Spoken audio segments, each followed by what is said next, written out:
Me comería su hígado con un buen brandy y unas habas. Es una buena forma de empezar, ¿no? Has hecho una especie de fusión rara entre la frase del silencio de los corderos y la de Aníbal. La frase del silencio de los corderos era: uno del censo intentó hacerme una encuesta. Me comí su hígado acompañado de habas y un buen Chianti. Y luego la frase de Aníbal era: y debo confesarle respecto a ello que estoy considerando seriamente su hígado acompañado de el comerme a su esposa.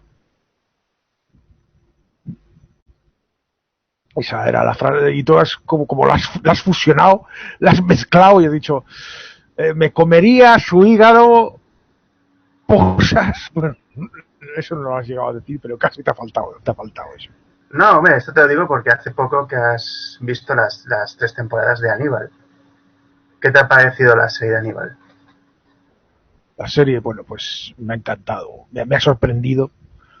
Me ha sorprendido mucho porque es que, a ver, curiosamente, es que a veces siento como si algunos productores y tal me leyeran la mente. Yo, aquello que, pensando en cosas, pensaba, hostia, si yo fuera productor de tele, yo haría una serie sobre el silencio de los corderos.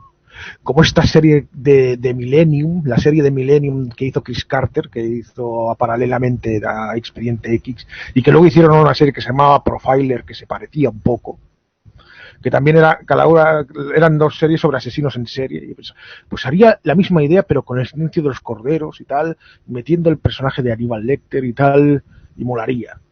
Años después van y lo hacen. No lo hacen exactamente como yo lo habría hecho. De hecho, lo han hecho muchísimo mejor que como yo lo habría hecho.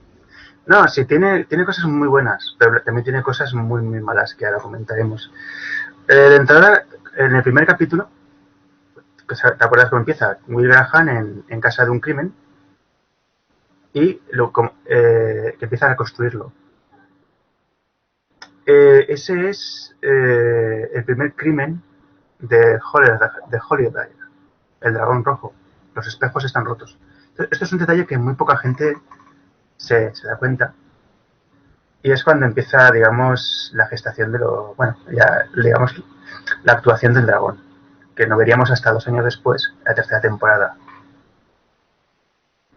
¿Te habías dado cuenta de eso? Sí, bueno, es que el primer capítulo contra quien se enfrenta es contra un asesino que queda un poco en tercer plano casi, que es mencionado en El Dragón Rojo, que es el Garrett Jacob Hobbs, es el gavilán de Minnesota. Que aquí no le llaman el gavilán, le llamaban otro nombre que ahora no recuerdo. Pues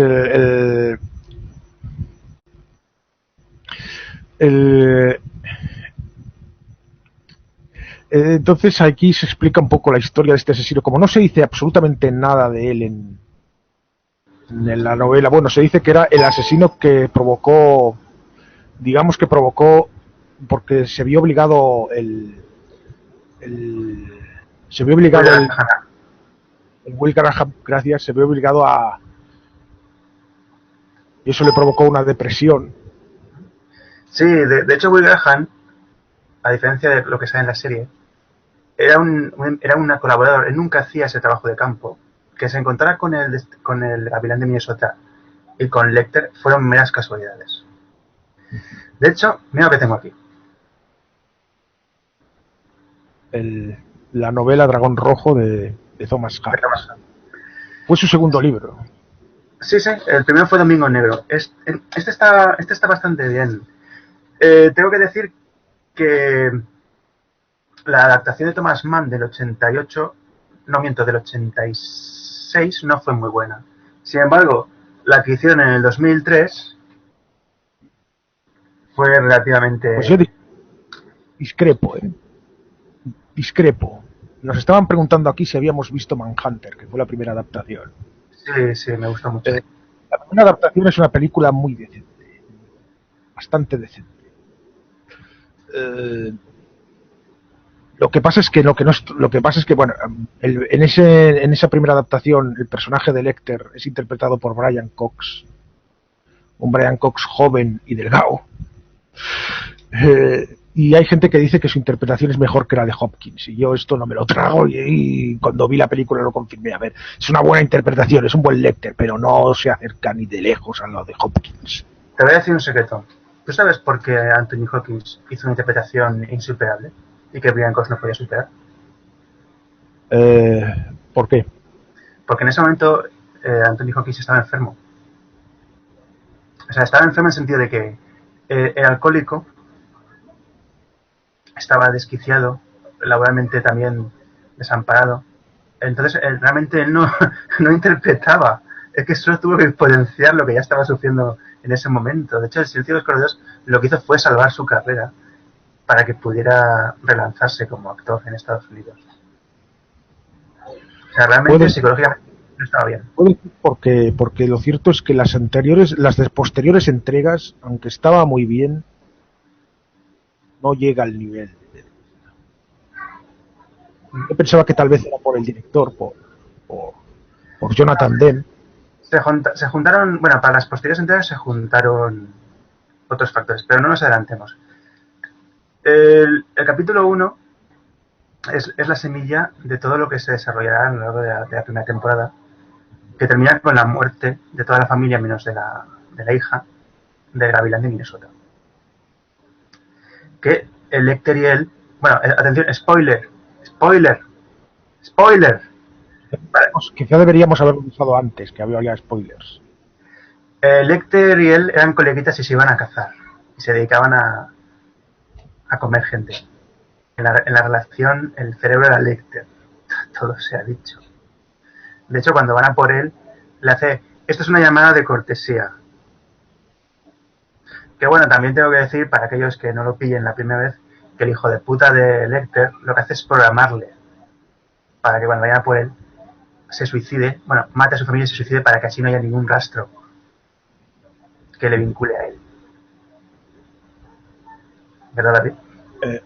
Sí, es que este Lecter, el de la novela, es un poco diferente. Es esencialmente el mismo, pero también tiene diferencias con respecto a las encarnaciones de la novela y las películas, y en algunos aspectos me gusta más.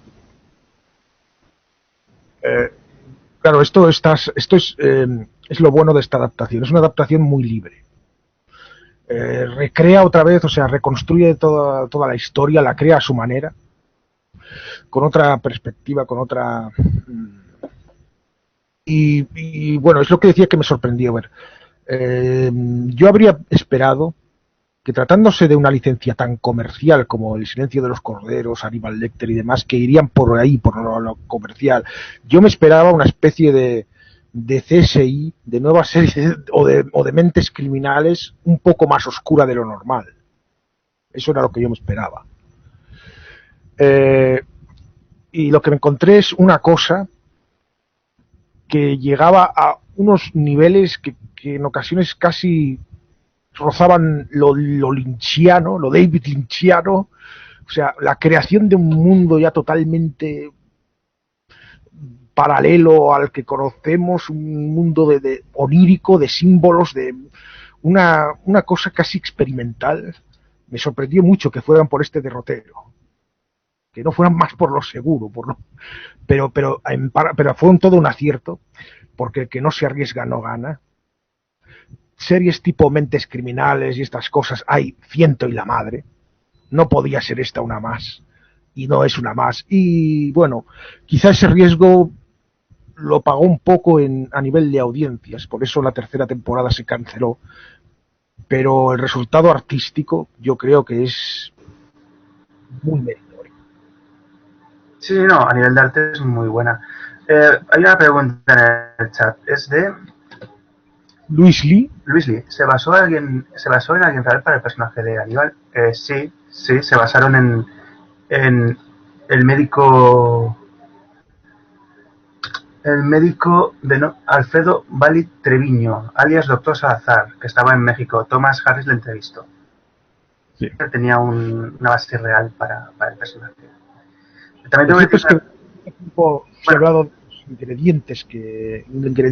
que crearon a Hannibal Lecter. Parece que el doctor este mexicano, que era un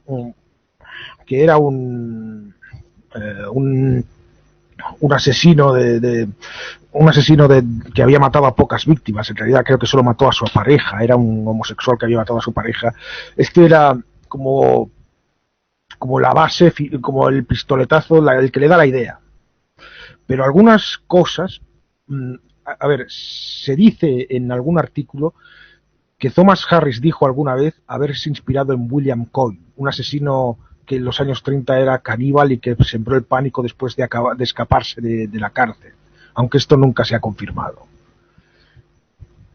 Pero en cualquier caso parece que no sacó cosas solo de un personaje, pero del doctor mexicano ese, esto lo cuenta el propio Thomas Harris en un prólogo que se hizo del aniversario, no sé si de Dragón Rojo, del Silencio de los Corderos, en una de las dos novelas, en el aniversario.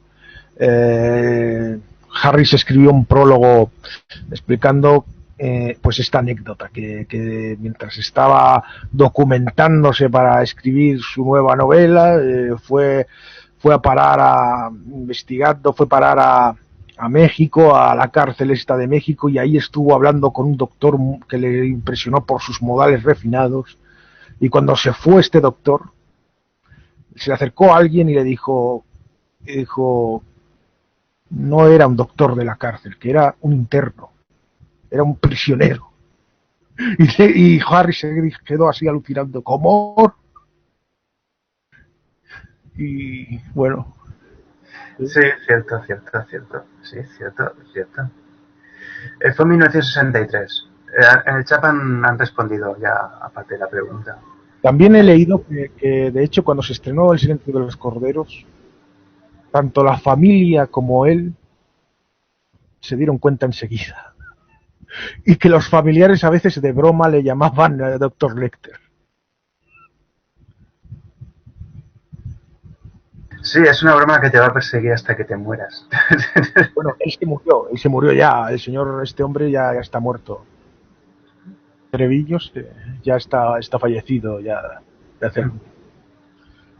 ¿Y el alias de Lecter, antes de que le capturaran, antes de ser Aníbal el Caníbal, era el carnicero de? El carnicero de Chesapeake. El destripador de... El destripador de Chesapeake. Hay un capítulo muy bueno que el destripador, es de la primera temporada. El destripador lleva inactivo, creo que 3 años o así, ¿no? Sí, es que otra cosa que recogen de esta serie, a ver. La relación entre Lecter y el agente Graham no es ni de lejos tan extensa ni tan... O sea, simplemente Graham estaba investigando después de aquel asesinato que tuvo que cometer, después de matar a aquel asesino, estaba investigando otro asesino en serie, era el destripador de Chesapeake, y le ayudaba un poco el Aníbal Lecter, dándole consejos y tal, y resulta que está investigando su propio caso, el caso de no sabe él que es Lecter quien está detrás de sus asesinatos, y lo descubre casi por casualidad. En la novela original, que un poco está hecha en una época en la que están de moda la literatura de terror y tal, juega un poco a la ambigüedad y da a entender que en realidad es un poder psicológico, un poder paranormal que tiene Will Graham, casi una facultad extrasensorial de empatizar con la mente de los asesinos, la misma idea que luego usaría Chris Carter en la serie Millennium. Entonces aquí lo que hacen es en la serie que haya dos asesinos. O sea, por un lado está el destripador de Chesapeake, que es un caso de asesinato que en la serie se muestra como algo que lleva años ahí, que nadie sabe quién es. Y luego el imitador del Gavilán de Minnesota, y ambos asesinos son Lecter. Sí, hay un matiz importante. Cuando recrea el crimen, que está la chica ensartada en las astas de la gracia de ciervo, dice, no se llevó el hígado. Claro, porque estaba enfermo. O sea, Y cuando el gavilán se lo come todo, porque el gavilán se caracterizaba porque no dejaba nada. Sí, bueno, el gavilán de Minnesota es... Claro, en la novela solamente se dice que es asesino de mujeres, pero no se dice que sea caníbal. Curiosamente también en la adaptación primera en Manhunter, la primera película que se hizo basada en El Dragón Rojo, también cambiaron a Hannibal Lecter como asesino de mujeres. No se dice en ningún momento que sea caníbal y se menciona que es asesino, que era un profesor universitario que mataba a universitarias de la facultad. Ten en cuenta que eran los 80 y era de otra época y otra perspectiva.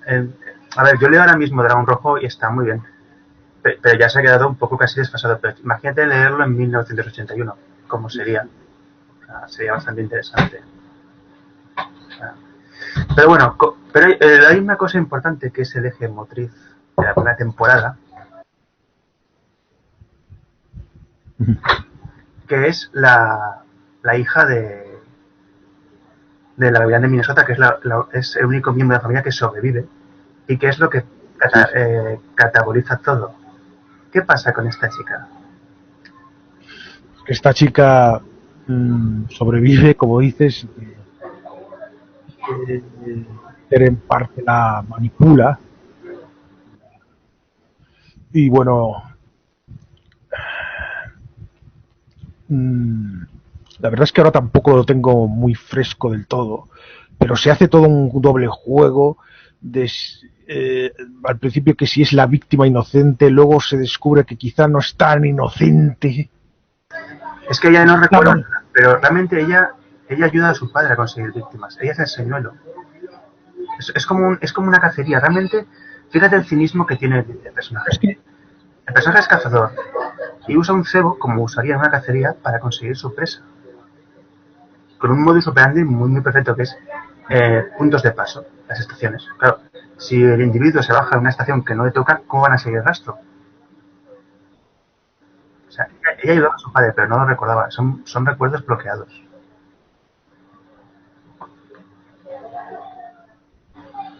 ¿Sabes? Sí. Pero hay una relación nos hacen otra pregunta aquí. ¿El tema del olfato tan desarrollado de Aníbal tenía algún trasfondo? La verdad es que no.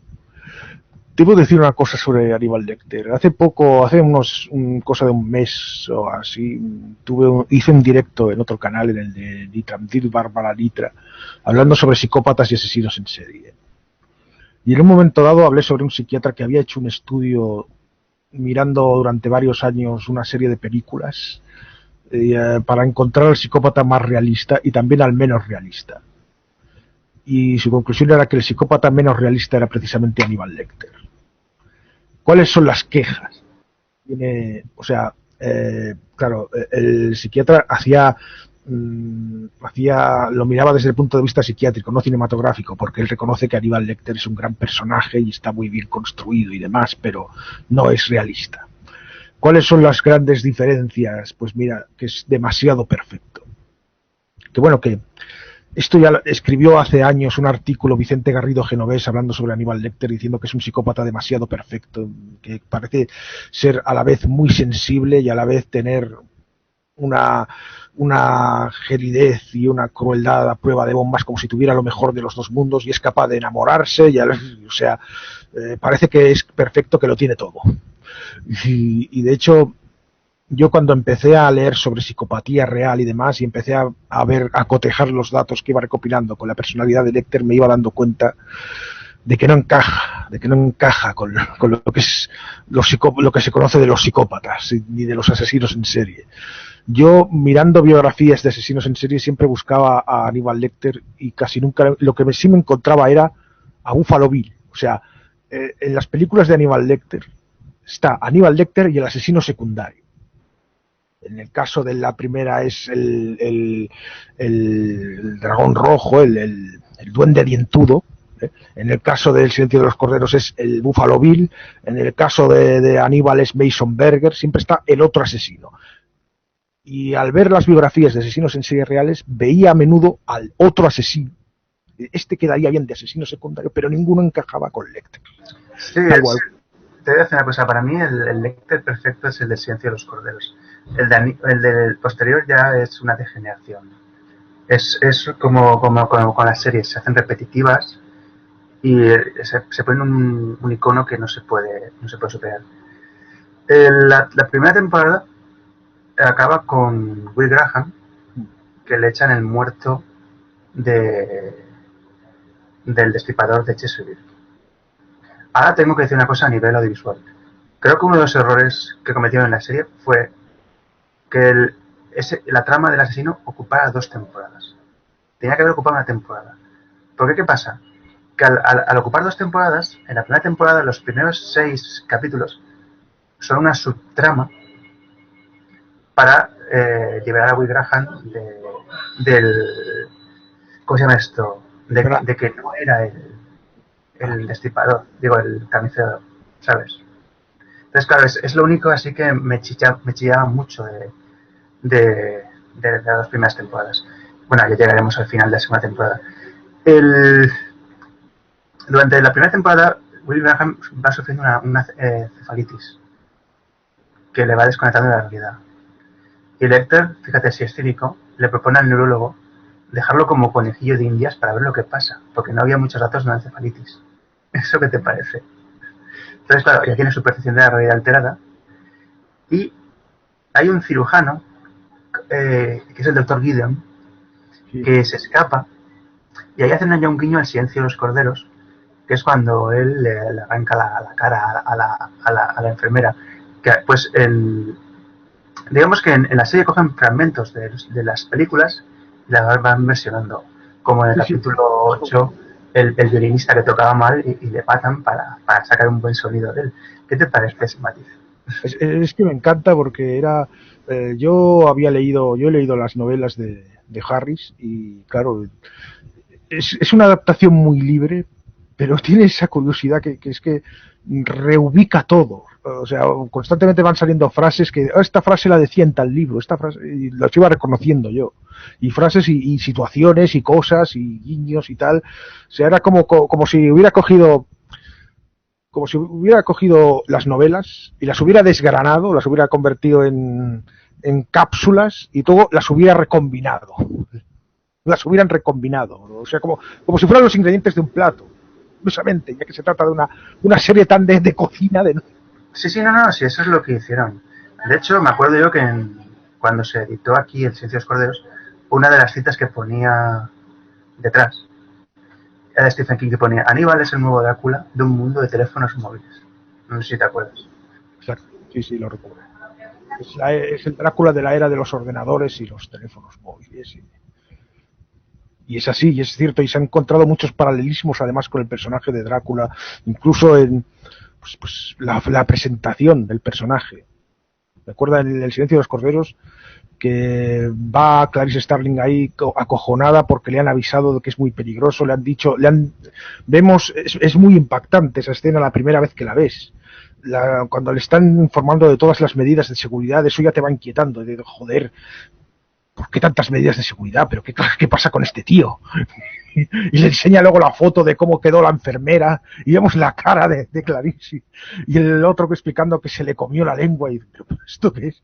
Y cuando llega ahí, llega a la celda, está Lecter de pie, sonriente, cortésmente le dice buenos días y habla educadamente y es como en la novela de Drácula de Bram Stoker que va ahí Jonathan Harker acojonado porque todo el mundo dice, tiene usted que ir al castigo.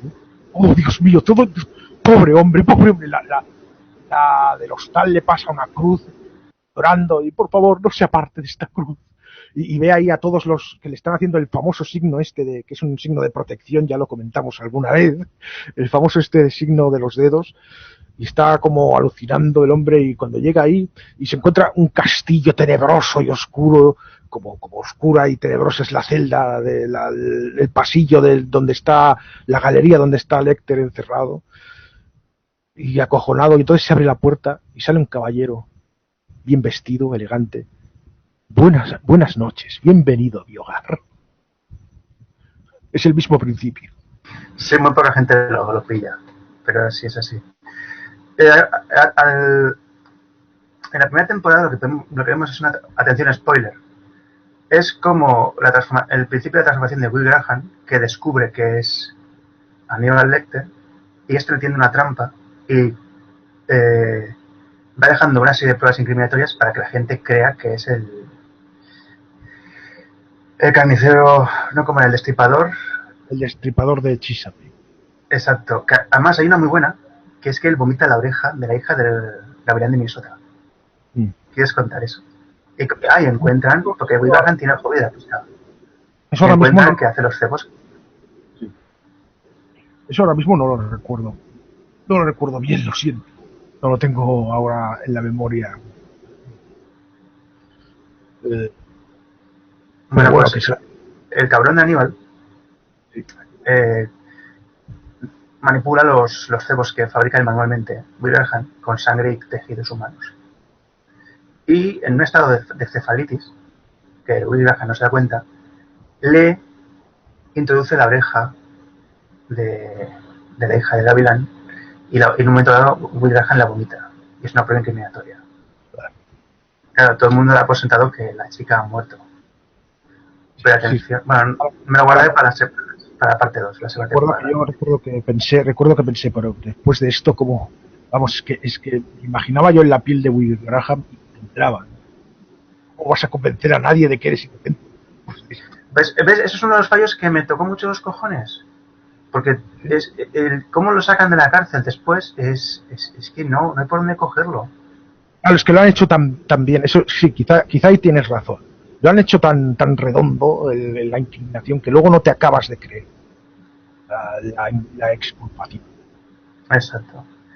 Bueno, pues vamos ya a la segunda temporada, donde aquí ya hacen referencia al Silencio de los Corderos, que es con el de disforia de especie. ¿Te acuerdas? Sí, bueno, no, es un capítulo en concreto. Sí, el de me encanta la piel de su abrigo, senadora.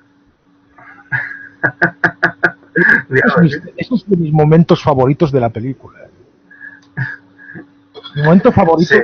Mi frase favorita no es la del estudiante, que está muy bien. Mi frase favorita es cuando Lecter está hablando con la senadora y se pone a hablarle de su hija. Y le dice, usted le dio el pecho a su hija, se le resecaron los pezones. ¿Verdad? Entonces dice esa frase espantosa, que a veces cuando la he citado, de dónde la he sacado, he conseguido aterrorizar a la gente a la que se la decía, porque es una frase terrorífica. Cuando a un paciente le cortan una pierna, le siguen picando. ¿Qué le picará a mamaita? Cuando su hija esté muerta encima de la camilla. Exacto. Ay, qué pena que me haya quitado la máscara. Era perfecta la frase. Te quedaba bien, ¿eh? 1988. El Silencio de los Corderos. Bueno, es un par de años después, 90. Bueno, sí, pero la novela, pero la película es en el 90. Fue un éxito, de hecho marcó el cine de principios de los 90. Tuvieron que pasar muchos años hasta que se creara algo original, porque ya ves luego lo que salió Seven, toda esa parafernalia y el modelo coleccionista de huesos. No, o sea, lo que pasó después era intentar repetir la fórmula, pero es que claro, la sombra del Lecter era tan grande que era imposible. No, pero Seven ya, es que de esa primera mitad de los 90 aparece una serie de thrillers, una serie de personajes muy maléficos que están muy bien perfilados. Estoy pensando en no solo es El Silencio de los Corderos, sino también El Cabo del Miedo. El Cabo del Miedo que de Scorsese con el Max Cady, abogado. También es un personaje magnífico y que además compitieron en las nominaciones al Oscar. Robert De Niro fue nominado por ese papel, lo mismo que Hopkins. Y hubo grupos de fans de Lecter y fans de Max Cady. Y cada uno pues es un pata de estos muy bien. Luego pues personajes como la Catherine Trammell de Instinto Básico. Sí, sí. La Rebeca de Mornay de La mano que mece la cuna. de Curtis Hanson, creo que era el director. Sí. Bueno, hay un capítulo que creo que es el 8, que hay un personaje que tiene disforia de especie o de género y se construye una piel de animal. ¿Te recuerda eso a alguien? Sí. A Gordon, a Buffalo Bill. Entonces se lo manda a Lecter a Will Graham y Will Graham lo mata a hostias. Literalmente, está ahí hasta los huevos y lo revienta a hostias. Y eso que el otro juega con ventaja. Esto viene dado porque cuando Will Graham está en el manicomio, le manda un tío a matarle. A ver, lo que sería un guiño al dragón rojo, porque ¿cómo contacta el dragón rojo con Lecter? Por el periódico. Pues ahí el psicópata que contacta con Will Graham trabaja en el manicomio. ¿Te acuerdas ya? Sí. Y pilla a Lecter en la piscina, si quieres contar ese matiz. A Lecter en la piscina. Y lo crucifica y lo tiene colgado de la soga y está ahí. Recuerdo que le hacen una tortura ahí que y bueno, pues es que ahora no recuerdo cómo se escapa, creo que engañándole o hablándole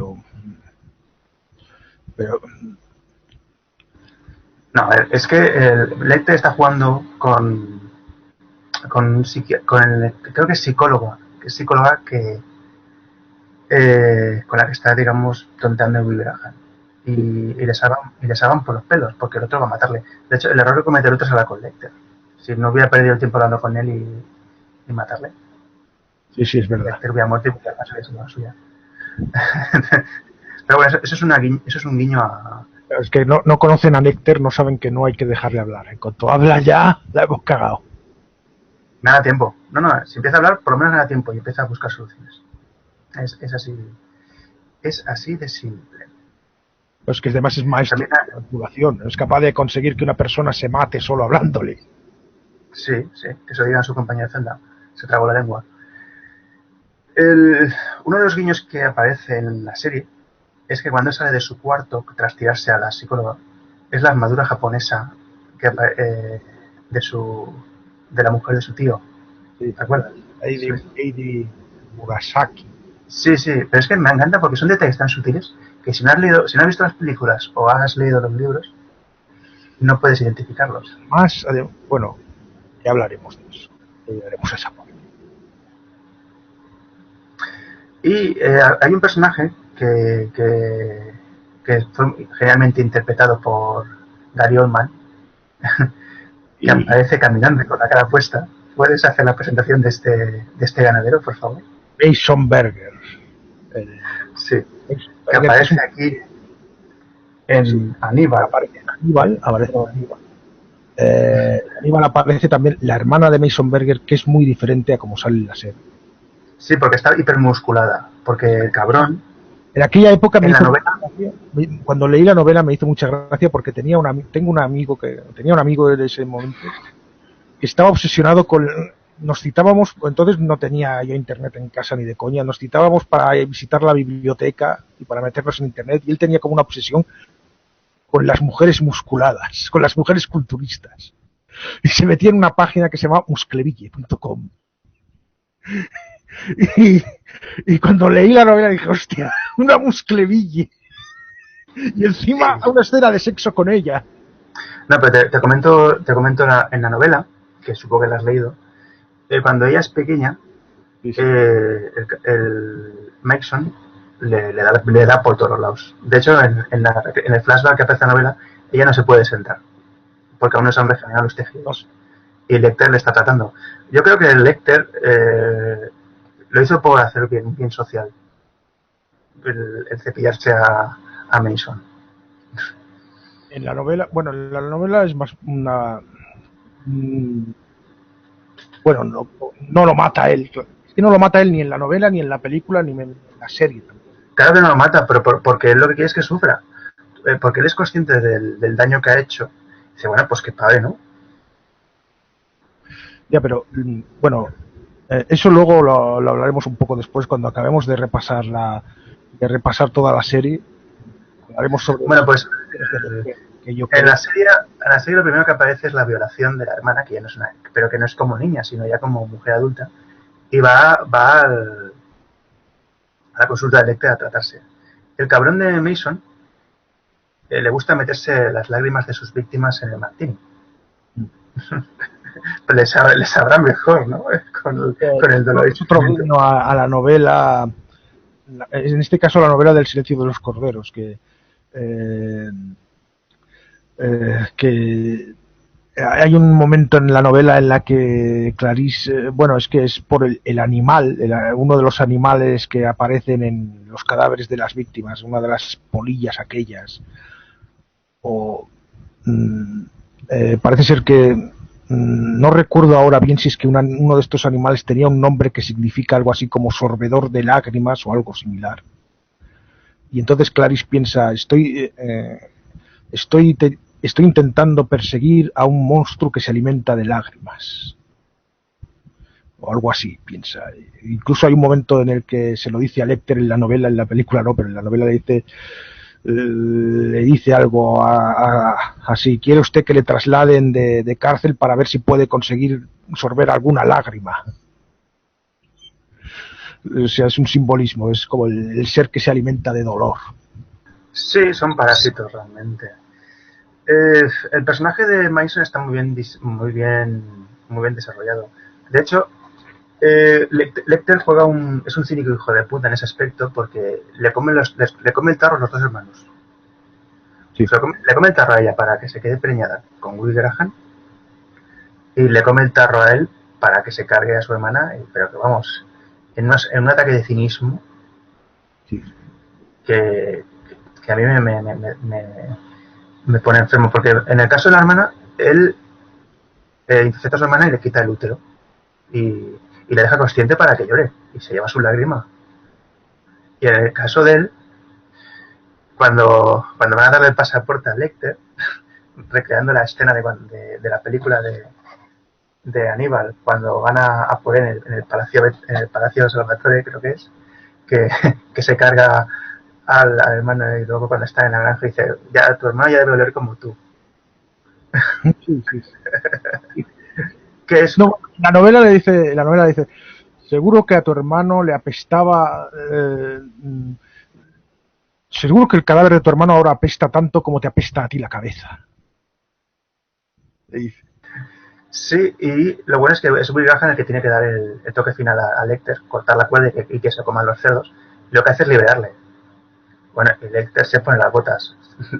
De hecho, luego, tras el flashback, le vemos con la cara rota y con el Mason ahí drogado. Le dice, hola Mason, Bueno, ven al cerdo. Esa escena es genial, cuando le droga y se ve el jabalí, que es el escudo de armas de su familia. Y ves a Mason que empieza a pelarse la cara con el cuchillo que usaba su padre para comprobar la manteca del cerdo vivo, si lo compraba o no, y empieza a tirárselo de comer a los perros. sí, en la novela se dice, pero aquí se muestra inmisericordiamente Mason totalmente drogado, y como Lecter le dice con toda tranquilidad, ¿por qué no tiene usted hambre? Porque dice, es que tengo hambre, ¿tiene usted hambre? Pues córtese la nariz y cómasela. Y lo hace y se ve, en primer plano se corta la nariz y ya la para adentro. Y el maquillaje es terriblemente creíble y terriblemente verosímil, realmente. Es que bueno, es una escena. Algunos dicen que en realidad el verdadero motivo por el que la cancelaron es porque era algo demasiado fuerte. No, para nada, para los niveles actuales es muy light. Además, también tiene una cosa, bueno, ahora entraremos en matices. La segunda temporada cae en la monotonía, en un Lecter ultra perfecto, que cae en la pedantería. Además, es que en la vida real no es así. Es decir, Lecter, el encanto que tenía en Silencio de los Corderos es que era viable. Después de ahí lo hicieron tan perfecto que es lo que tú dices, no lo puedes encontrar en ningún perfil psicopático. Nada más de verdad. Entonces, lo bueno que pasa aquí es que el tío le corta la nariz, como tú me dices, y le dice a Will Graham, remátale. Y le dice a Will Graham, es su paciente, doctor. Y lo que hace es romperle el cuello. Sí. Pero ¿qué pasa? Que lo hace mal porque el cuello no se rompe. Y termina el capítulo y te ves a Laura Fishburne, que es Jack Crawford, y le dice, no, es que me caí y me rompí el cuello y los cerdos se me comieron. Y dice, ¿y usted quiere que me crea que eso lo hicieron los cerdos?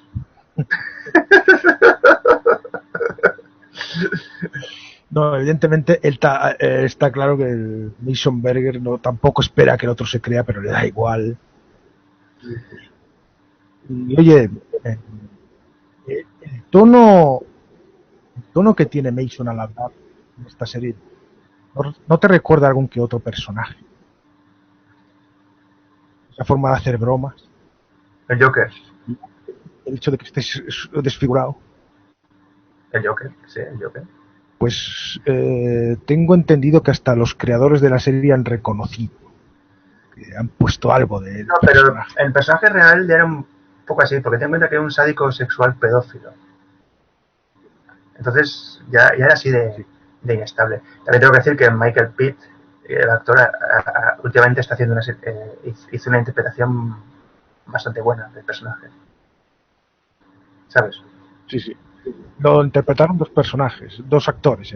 En la segunda temporada uno y en la tercera otro que no recuerdo. Sí, en la segunda temporada que no se le ve la cara, pues tenía que interpretarlo otro, evidentemente. Llegamos al final de la segunda temporada y por fin se descubre el pastel. Porque la segunda temporada empieza con que Jack Crawford va a partirle la cara a Hannibal Lecter. Y te ves una pelea encarnizada en la cocina. Dios mío, ¿qué ha pasado aquí? Claro, qué buen principio de temporada. Porque luego tienes que esperarte todos los capítulos que ha pasado. Sí, empieza por el final y luego nos va contando cómo se llega a ese final, a ese momento. Pero antes de contar el final de la segunda temporada, que es importante, ¿qué relación hay aquí con el Wendigo? Sí, el Wendigo. El Wendigo es esa figura arquetípica, es un monstruo mitológico de los indios, de una tribu de indios americanos. Es como Algernon Blackwood hace años le hizo un relato titulado El Wendigo. Es como una especie como de, no sabía, una extraña mezcla entre el Sasquatch, el Yeti y con partes como de un dios tipo Pan o tipo Cernunnos. Un ser de los bosques, un ser forestal que además es caníbal, porque de hecho su nombre ha servido para bautizar un síndrome. Se creía que según los mitos de los indios estos, el Wendigo te posee y te convierte en un perro rabioso caníbal. Y realmente hubo casos de indios que les entraba como esa especie de manía rara que se ponían a comerse, a atacar a mordiscos, y se considera pues un síndrome psiquiátrico del cual no he leído mucho, pero que hay literatura psiquiátrica sobre eso, y lo llaman el síndrome del Wendigo. Sí, pero es que lo bueno que tiene a nivel de metalenguaje es la relación, ese personaje en la serie, es la relación de Will Graham con Hannibal Lecter. Sí. Es que Graham, esto es lo que decía yo antes, que lo acerca quizá al mundo de David Lynch. Vemos que Graham va teniendo sueños, y no solo sueños, sino visiones. Porque es que en la primera temporada, por cierto, se le droga. Otro spoiler, se le droga sin que él lo sepa. Entonces, en los sueños que tiene, a veces ve a Lecter caracterizado como el Wendigo. Es una imagen muy curiosa, pues el actor Mads Mikkelsen, todo de negro, con los ojos en blanco, sin pupilas y una cornamenta de ciervo, porque el tema del ciervo se repite, es otro símbolo que también está presente en la novela Aníbal. Sí, pero es que, vamos a ver, a nivel subconsciente, él ya sabe que Aníbal es el asesino. Entonces, son mensajes que se está mandando subconsciente. Sí. Bueno, pues vamos al spoiler final de la segunda temporada. Will Graham le tiene una trampa a Hannibal Lecter, donde van a matar a Crawford y comérselo. Pero no es lo que va a pasar, sino que le van a detener y descubrir todo lo que tiene en el sótano, que telita con lo que tiene el colega en el sótano. Bueno, poco tiene porque se lo come, pero la cuestión es que cuando llega a Crawford, él ya sabe que es una trampa porque él huele el perfume del periodista que supuestamente ha matado a Will Graham y se han comido un trocito de carne. Y Lecter le prepara un golpe psicológico brutal, que es que cuando neutraliza a Crawford, Will Graham se encuentra con la hija del gavilán de Minnesota, a cual él tiene una proyección paternalista. Tenía cierto afecto paterno-filial. Y eso es un golpe de nuevo. Sí. Y además empiezan a decir, no podíamos irnos sin ti, te esperábamos. Y entonces es cuando Lecter le corta el cuello a la chica, que eso es una cosa que a mí me sorprendió. Pero pues, bueno, ¿quieres añadir algo a esta escena? No, bueno, la estás explicando bien, pero solo añadir una curiosidad. Una curiosidad es que esta escena parece que fue en parte una petición del propio actor Lawrence Fishburne. Que había una escena de lucha también en la primera temporada, en un episodio, cuando Lecter tenía un paciente que es homosexual y que tiene un amante que es asesino, y hay una escena en la que se enfrentan físicamente. Me parece que Lawrence Fishburne le dijo, no sé si al creador de la serie, a uno de los responsables, oye, ¿por qué no me escribís una escena de lucha, que yo tengo experiencia? No tengo experiencia de Matrix. Y el hombre quería caña otra vez. Y mira, tú, con la tontería, eso sirvió para dar todo un leitmotiv a la segunda temporada. De hecho, le corta el cuello, si no recuerdo mal, y se encierra en la bodega e intenta cortarse la hemorragia para no morir. De hecho, todos acaban tocados. La chica esta, que es el psicólogo, acaba con un tiro cayendo desde una ventana. Will Graham acaba con un corte, con una sonrisa en la barriga de oreja a oreja, ¿no? Ya. Que le dice, nada, si quieres acabar, tira la cabeza hacia atrás, traducido. Si quieres que esto acabe, mira hacia atrás y te corto el cuello. Mata a la chica y se tira. Con una música que es genial. Que crea una atmósfera dramática más no poder.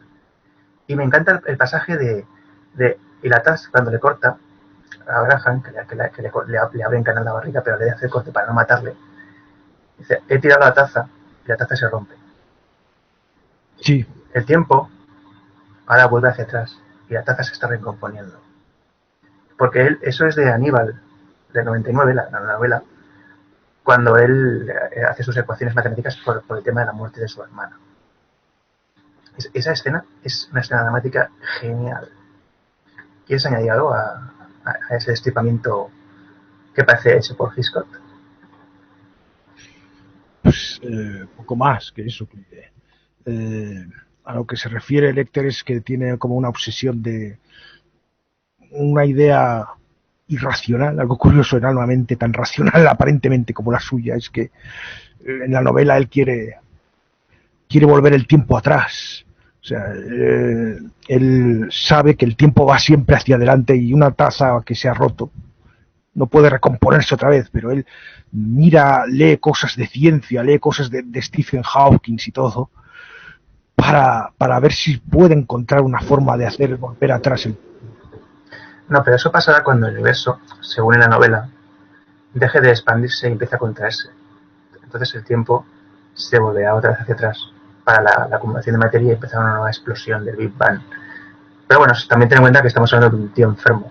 Entonces es una paranoia, realmente.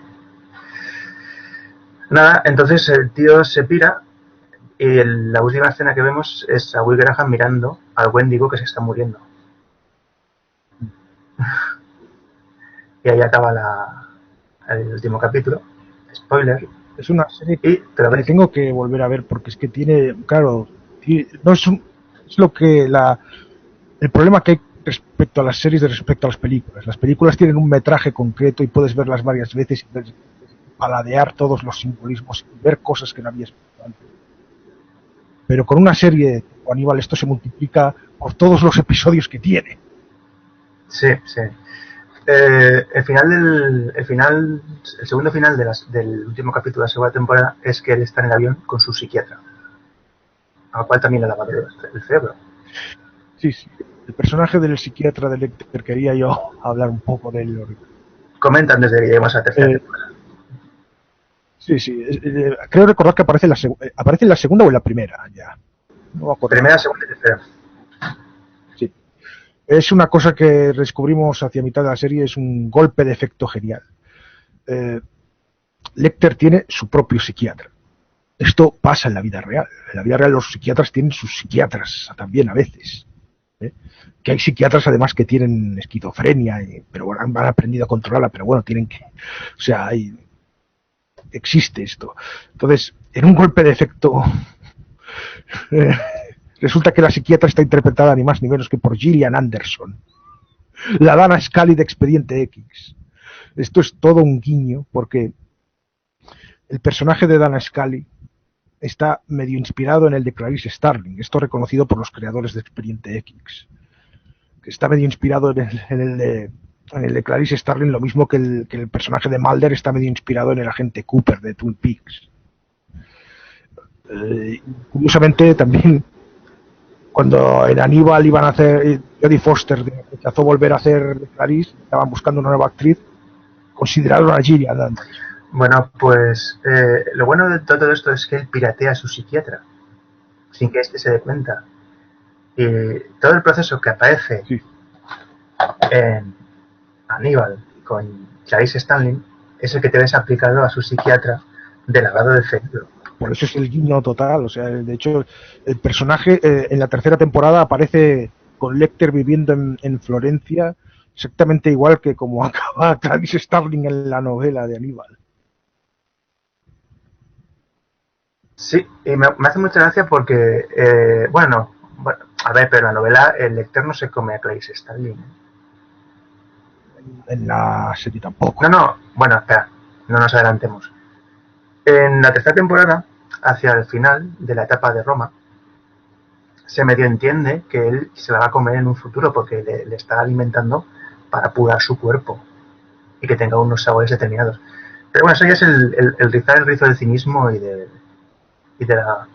Sí, cinismo y del Estado. Estamos hablando de un psicópata, realmente. Bueno, los primeros capítulos de la tercera temporada, que vienen a ser, creo que son 8, transcurre en Roma y vendría a ser el arco argumental de la película de Aníbal. Era Florencia. Creo que era Florencia. Sí, y de Aníbal el libro, en el cual transcurre todo lo que se muestra en la película y donde Will Graham pues sigue el rastro de Aníbal Lecter. Te ves como en París toma la identidad del Dr. Fell, se lo carga de a su mujer, entonces toma las identidades. De hecho, él va hipnotizando a su psiquiatra, a Gillian, perdón, y va evolucionando el personaje. De hecho, hay muchos guiños a la película y añade cosas de la novela que no aparecían en la película del 2003 con Ridley Scott, que es que habla de las estructuras mentales que construye Lecter en su Palacio de la Memoria. El famoso Palacio de la Memoria. Sí. Entonces, claro, me encanta porque es lo que dices, rehacen los iconos que aparecen en el libro y en las películas y te lo muestran en la serie. Y de hecho, estos 8 primeros capítulos. En otro orden, haciendo cumplir la frase del orden de factores no altera el producto. Sí, exacto. Lo mismo que hicieron con Smallville. No sé si te acuerdas. Bueno, no veía mucho Smallville. No, bueno, Smallville es que hicieron lo mismo, pero por eso sorprendió, porque te esperas una mierda y se lo tomaban en serio. Pero bueno, ya con el tiempo pasó lo mismo con toda serie, se hizo repetitiva y no aportaba y perdió su gracia. Bueno, la cuestión es que cuando Aníbal Lecter con Jack Crawford de testigo va a comerse a Will Graham abriendo la cabeza, te ves que se despiertan los dos en la granja de Mason. Ese es un guiño a la novela y a la película, porque en la película al personaje de Guy... Oye, se te ha dejado de oír por un momento. Ahora no se te oye. Mm, ¿Me oyes ahora? muy bajito, te digo bajito. Bueno, imagino que se recuperará el sonido, no sé, como pasa otras veces. A ver, voy a acercarme más. ¿Me oyes? Oírte te oigo y te entiendo, pero bajito, Voy a preguntar en el chat si me oyen bien. no sé. Sí, pregunta en el chat ahí si me oyen. Señores del chat, ¿oís a Iván? Yo le oigo bajito. No te oigo, dice Holden Kaufman. No te oyen casi. Vale, pues ves comentando el, el tema este de Italia y voy a salir y voy a entrar otra vez, ¿vale? Vale, venga. Ahora mismo tendremos a Iván otra vez. Eh, bueno, pues estábamos hablando que está la tercera temporada, pues empieza con un Lecter que convive con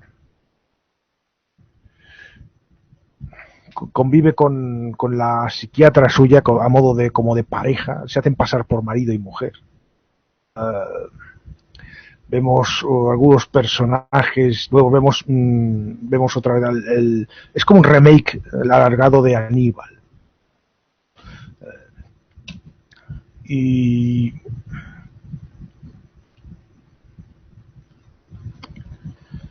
mm, y bueno, pues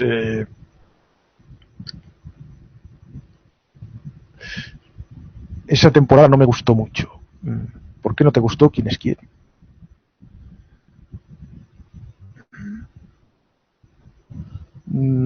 A mí lo cierto es que la primera. ¿Por qué no te gustó? Ahora, hola Iván, ¿estás muteado?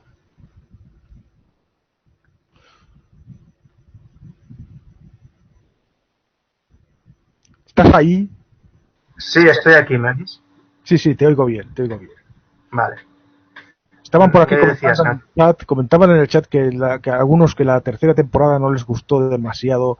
Bueno, la primera mitad es la que transcurre en Italia, pero luego la siguiente es El dragón sube, sube el nivel porque es el dragón rojo y llega a tener algunas de las escenas más terroríficas de la serie, lo cual es mucho decir tratándose de esta serie. Bueno, pero no nos adelantemos. Estábamos en la granja Mason, pero antes de llegar a Pensilvania, Lady Mijato, que era la tía de la hermana de Lecter, que por cierto, ahí hice un guiño a Drácula, porque voy a dejar antes de que entre en el castillo de Lecter, tiene una conversación con él, y él parece Drácula con la capa ahí sentado fuera, ¿te acuerdas? Pues ahora que lo dices, no me había fijado en ese detalle, pero sí. Pues es un niño de Drácula. Bueno, pues es la que le salva a Crawford de morir, porque dice, bueno, matarle como iba a matar a él, que le iban a abrir la cabeza con el taladro. y, y bueno, Otra vez spoiler. era otro guillo a cuando le abren la cabeza al pringao aquel agente del FBI atontado, Paul Krenler, que interpreta a Ray Liotta en la película de Aníbal y que es la escena más recordada de Aníbal. Y que es una escena que yo cuando la vi por primera vez sí, me horrorizó mucho y aún hoy creo que sigue siendo uno de los grandes aciertos de la película. Bueno, mira, Aníbal, el origen del Sí, mal. el origen del mal, Aníbal Rising. Lady Murasaki es la tía del tío Lecter. Y es, digamos, lo último que queda de su familia, porque su hermana murió y sus padres murieron durante la ocupación alemana. Y su tío murió de un infarto pegándole al carnicero que insultó a su mujer con el bastón. Luego él se lo carga y deja su cabeza en la plaza del pueblo. Pero eso es otra historia. Bueno, atención, mega spoiler. Lecter se come parte de su hermana porque están sitiados. Bueno, hay dos versiones. En la novela del 99 los alemanes están sitiados y tienen hambre y practican el canibalismo y le dan de comer a los niños. Y él no sabía que le estaban dando de comer a su propia hermana. De hecho, Bueno, a ver, en la primera versión que se cuenta es la novela de Aníbal. Es un flashback. Lecter tiene 6 años, Segunda Guerra Mundial, han bombardeado su casa, tiene que sobrevivir con su hermana, acaba en una cabaña de desertores que están sitiados y tienen que alimentarse y se alimentan con niños. Entonces un día se llevan a su hermana, él se pasa toda la noche rezando que por favor que no le pase nada y al día siguiente descubre los dientes de leche de su hermana en el pozo y bueno, rastros de que han comido. Es cuando empieza la transformación. Sí. Que bueno, que esto es quizá algo para mí cuando lo leí, ligeramente decepcionante, porque es recurrir al tópico del trauma que justifica la conversión. A mí lo que yo tenía ganas de ver la historia de Aníbal Lecter también, pero yo esperaba que su historia fuera más compleja, que fuera una cosa de todo a lo largo de toda una vida y no un hecho clave en la infancia ahí hecho a propósito porque Thomas Harris hace un guiño a la tradición psicoanalítica, que siempre está buscando ese trauma oculto que es el que permitirá curar al paciente. Y la segunda versión es en Aníbal Rising, en Aníbal el origen del mal, que es muy similar también a la película. Sí, y donde Lecter es un poco mayor, no tiene 6 años, tiene no sé si 11 o bueno, un poco mayor. Y al final de la película, spoiler, a lo bestia, al final de la novela película, porque se hicieron casi al mismo tiempo, se descubre la cruda realidad. Lecter, cuando va a matar al último asesino de su hermana, al último que se comió a su hermana, le cuenta: tú también te la comiste, porque con parte de su carne te alimentamos a ti. Sí, pero bueno, también de una cosa, me gusta más la versión de Aníbal, la de la novela 99, es más terrorífica. No, a mí me gusta también eso de que se descubra que él también se comía a su hermano. No, pero eso ya es... Y en la serie se insinúa una tercera posibilidad que a mí me parece aún más perturbadora. Si quieres lo decimos ahora o lo decimos... Spoiler, dilo, no, si ya hemos llegado a Manson, dilo, comenta la tercera posibilidad. La tercera posibilidad que se da a entender es que en realidad Lecter no podía entender el amor que le tenía a su hermana y se la comió a propósito. Sí, es como dice, tengo que perdonar a Willy Graham, he de comérmelo. Pero bueno, llegamos a un... Otro tema que se trata en la serie, a lo largo de la serie, es el de la amistad.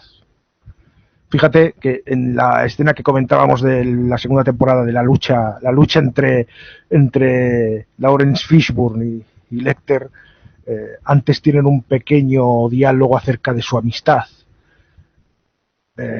Lecter en cierta forma quiere hacerse amigo de Graham. Lo que pasa es que el concepto que tiene Lecter de la amistad es un poco curioso, un poco personal, ¿no? El concepto que tiene Lecter de la amistad.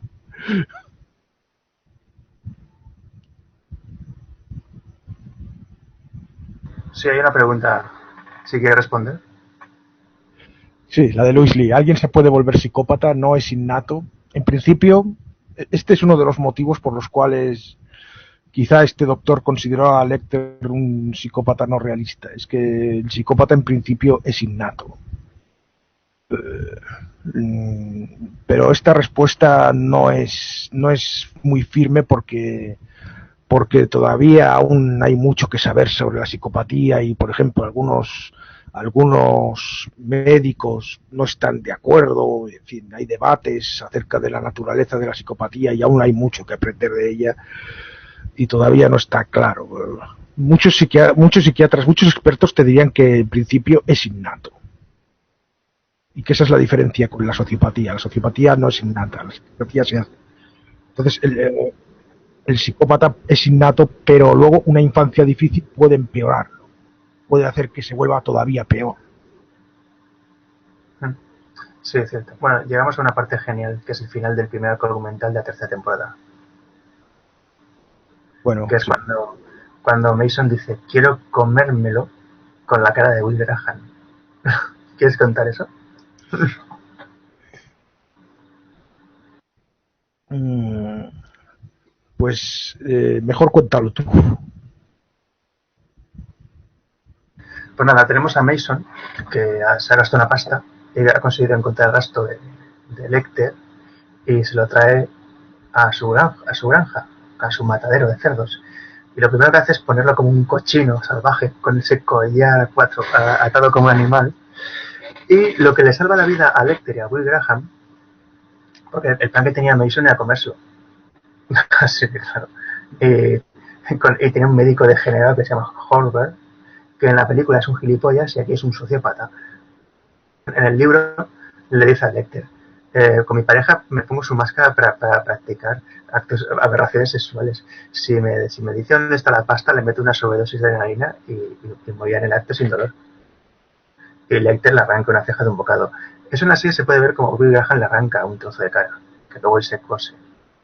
Y en la película es un tío bastante cobarde. De hecho es el que tira a Mason a los cerdos, cosa que en la novela y en la serie no pasa.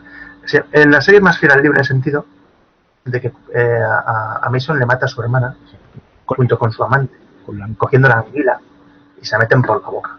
En la serie pasa lo mismo, pero antes de matarle, le dice, nos ayuda a sacarte el esperma. Porque resulta que si no había heredero de Mason, la fortuna iba a una entidad religiosa y claro, eso no podía pasar. La pasta tenía que quedar fuera. Entonces electrocutan a Mason y... Pero espérate, que hay un detalle más cínico aún, que es que el cabrón mete el útero de su hermana en un cerdo y deja al cerdo embarazado. Y le tortura viendo a su hijo a punto de nacer en un cerdo muerto. Y lo obligan a sacarlo y ve que era un niño y que estaba sano. Era su hijo. O sea, es unos detalles de cinismo que han superado la Es muy... de la novela original. Sí, sí, sí, va más lejos. Esto no, lo contaremos luego cuando hablemos del personaje en sí. Entonces, claro, Lecter no mata a Mason, pero ayuda a las otras a que se lo carguen. y se lleva a Will Graham. Y lo curioso es que no pillan a Lecter, sino que lleva a Graham a su refugio y se entrega a la policía. Pero bueno, es de esas ironías. Pero bueno, yo a veces recrimino esos detalles. Esta quizá es una licencia de las que no me convencen, de las pocas que realmente no me convencen, pero bueno, va, queda bien en la serie. Y es cuando llegamos ya al final de la segunda temporada, que es el primer libro, que es El Dragón Rojo, del señor Holhide. Bueno, ¿cómo empezamos el final de la tercera temporada? Pues con este Dollar High, con un Dollar High muy en la línea de las otras dos adaptaciones. Pues no sé, con esos... ahora no recuerdo un detalle. En la serie se llega a oír la voz del dragón rojo, porque es que... Él llama a Lecter, por medio de su abogado, y dice... Y le dice, Lecter, ¿quién es? Dice, yo soy el gran dragón rojo. Y de fondo te ves una recreación rápidamente de Lecter y te ves al dragón ahí en el infierno. Es que cuando leí la novela del dragón rojo, se me ocurrió la idea, un poco descabellada, de que a lo mejor la voz del dragón que oía el Dollar High era en realidad telepatía que le hacía Lecter. Es una idea un poco rara que se me ocurrió a mí de la novela. No, el dragón, a ver, el Dollar High es un psicótico. Y el dragón es un alter ego para hacer lo que él quiere hacer, pero que no se atreve. También tiene unos elementos perturbadores de la frecuencia, porque el dragón se alimenta del dolor y el sufrimiento, entonces cuanto más mata, más fuerte es su psicosis. Si hubiera matado a Lecter, dice... Además, me acuerdo cuando va a matarle, dice... Cuando muera, se unirá a la fuerza vital del dragón.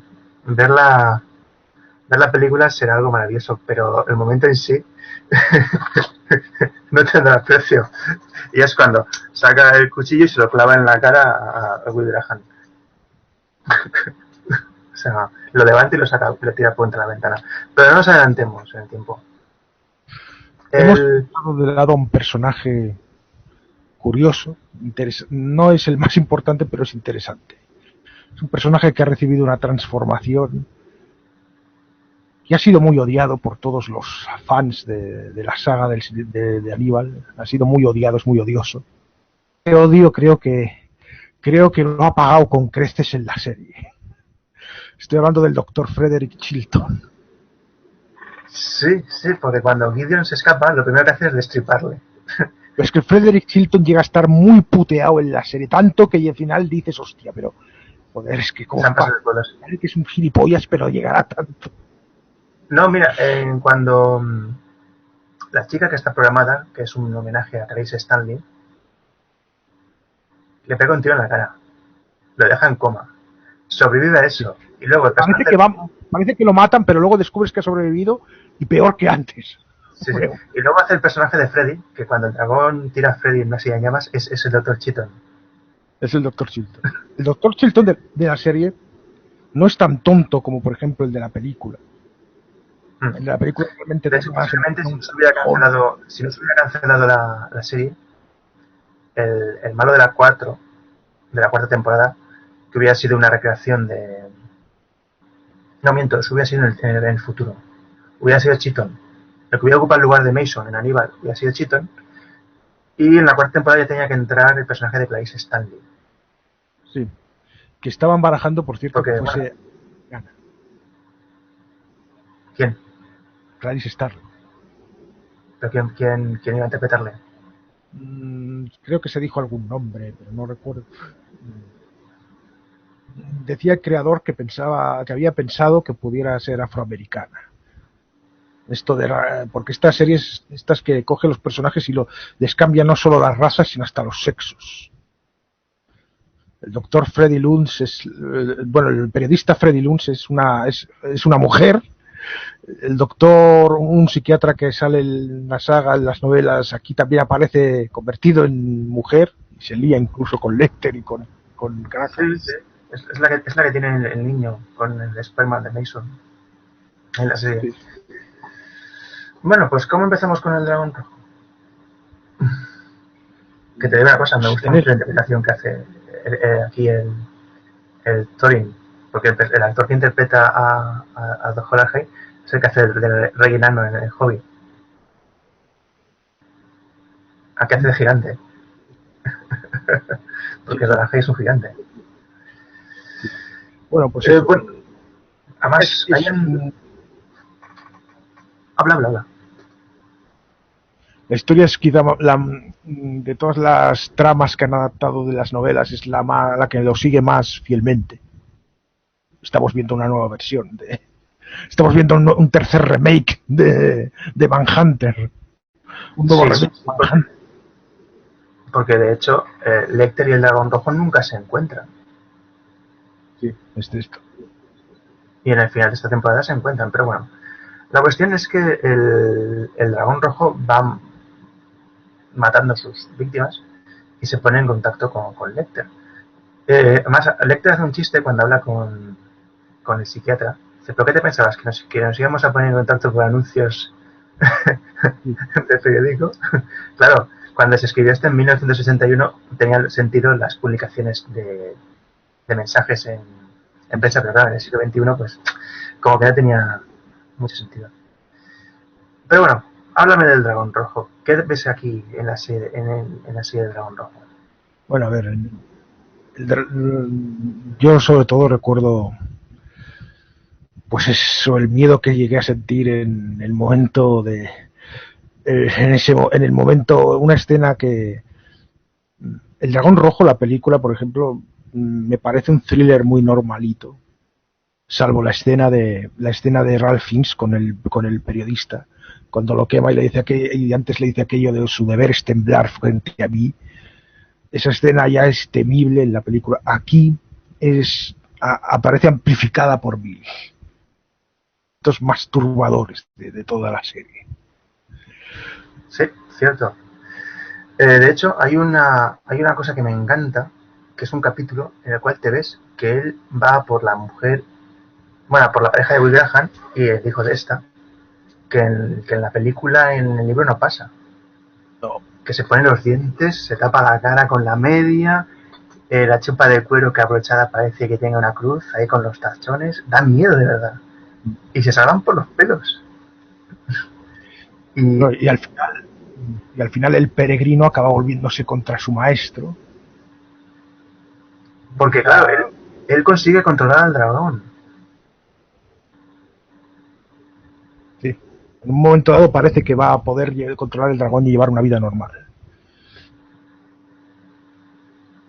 Y es cuando finge su propia muerte con la chica ciega, que esa escena es genial porque dice, coge la llave, quita la llave, abre la puerta, si te escapará. O sea, no puede hacerlo, se vuela los sesos, salpica la cara de la pobre chica, empieza a gritar, se quema todo, ella coge la llave del muerto creyendo que es él y se pira.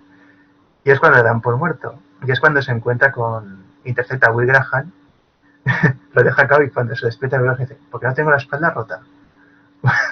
Dice que quiero ver a Lecter. Y le dice el otro, ¿quieres transformar a Lecter? Quiero transformar a Lecter. Y los dos, queremos que transformes a Lecter. Porque tengo una cosa, Will Graham no tiene muy claro si quiere que viva el Lecter o el otro se lo cepille. Una parte de él quiere que... Es que como... es dual un poco. A ver, al final van a la misma conclusión que llegan a la novela, explicada de forma diferente. En la novela termina todo con... Bueno, termina con... Al final el dragón rojo se venga de Graham y lo acaba desfigurando. Está desfigurado ahí en la última escena, está desfigurado en Graham en el hospital y está reflexionando sobre la naturaleza, a la que llama Shiloh, nombre que sale, parece, o algo así. Se te oye muy mal, David. Perdón. Está en la novela vendado, con el rostro vendado, reflexionando sobre la naturaleza y, bueno, se acaba con que se da cuenta de que es demasiado consciente, comprende demasiado bien a los criminales, la mente de los criminales. Y acaba con un mensaje casi nihilista de los hombres matan, hacen esto, lo otro y a la naturaleza no le importa. O sea, la conclusión es que él es uno de ellos. En la serie se produce una cosa que no se produce en las películas ni en la novela, que es que Will Graham y el dragón rojo se encuentran. Cuando el dragón rojo va a comerse el cuadro de William Blake, pasan los dos por el pasillo. Y luego tienen esta conversación y les ayuda a Lecter a escapar. Cuando están haciendo el traslado, como señuelo, el dragón roba un coche policial, que deducimos que ha matado a los dos policías, se carga a 8 tíos, como si nada, hace volcar el camión, libera a Lecter y se pira antes de que salga el otro. Y te ves a Lecter quitándose el bozal, saliendo de la... que coge el coche patrulla, se pone a la Graham, abre la puerta, saca el cadáver del policía y no entra. Que nos vamos... y se sube Graham. O sea, y aquí llegamos al final de la tercera temporada, que es genial, que es que están en la casa de las montañas, esperando al dragón, que ahí no sabemos lo que va a pasar, porque no sabemos si... Bueno, Graham en un principio creía que iba a dejar que el dragón matara a Lecter. De hecho, la escena es preciosa cuando entra el gigante con la pistola y dice, no corras, te alcanzaré. Y monta la cámara y le dice, la fuerza del dragón, te suelta toda la parafernalia y dice, que ahora estás atrapado en un mundo de fantasía infantil, comiéndole coco porque claro, aquí lo que la gente no sabe es que el Dollar High se iba a suicidar en un momento dado para ser la catalización y la transformación en el dragón rojo. Es lo que, lo que la gente no pilla. Porque como se iba a producir la transformación, pues tenía que morir su forma humana para quedar atrapado en el plano de las ideas como el gran dragón rojo y alimentándose de toda la energía que producía lo que quedaba en el plano terrenal.